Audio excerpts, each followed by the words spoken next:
It is extremely rare in this life that you'll walk into a room full of people and know that you are undoubtedly the absolute worst at whatever activity is going on. That's exactly how I felt though when I started going to locals, because I was brand new and I just had to accept that. But even though I'd walk in with that attitude, that defeatist mentality, I'd never walk out with it. I'd only walk out with new goals every single time. They'd start out very simple and measurable. It'd be things like, maybe next time I'll win a match, and one day I'd like to win a tournament, but today I'm going to go home and I'm going to get to a certain rank. And then it'd go to, well, wins don't really matter. I just want to learn how to beat this certain thing and how to do this certain thing. And those are the things that really will help you improve. But I'm human, you know, I'm an imperfect creature, and I felt those little goals of wins and ranks still lingered. They weren't logical, but they were meaningful. They were goals of the heart, not of the brain.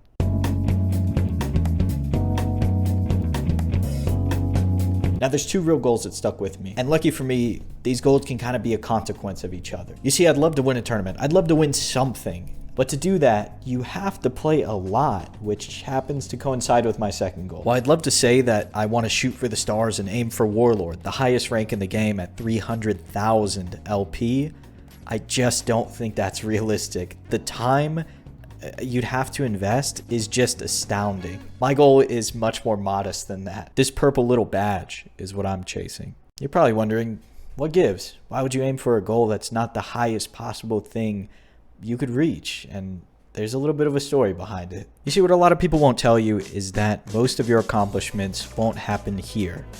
In fact, they'll take place here. Now, battle lounges are simply just private matches on Street Fighter V, but it's one of, if not the only way to play more than a first to two online. And because of that, this is where most of your progress is made. If you can't play offline, of course. And I remember getting an invite to one of the lobbies with all of the Houston players in it, and I immediately noticed those purple little badges and those giant LP numbers. And at this time, I have maybe 4,000 LP. These numbers are gargantuan to me. I didn't even know what Warlord was yet. 300,000? I probably would have passed that. I would have fainted, because these numbers are not a display of strength. They're not a display of skill. They're a display of dedication. And I thought that was so cool at the time. And I still think it's something to admire. This is the level of dedication that it takes to at least be at the top of your region. You know, to even be fighting for tournament wins.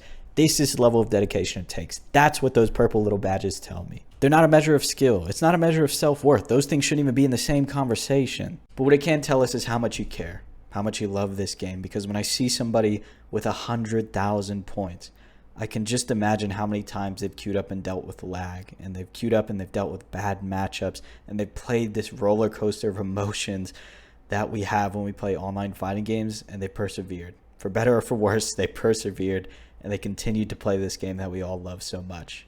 That's what I admire about ranks.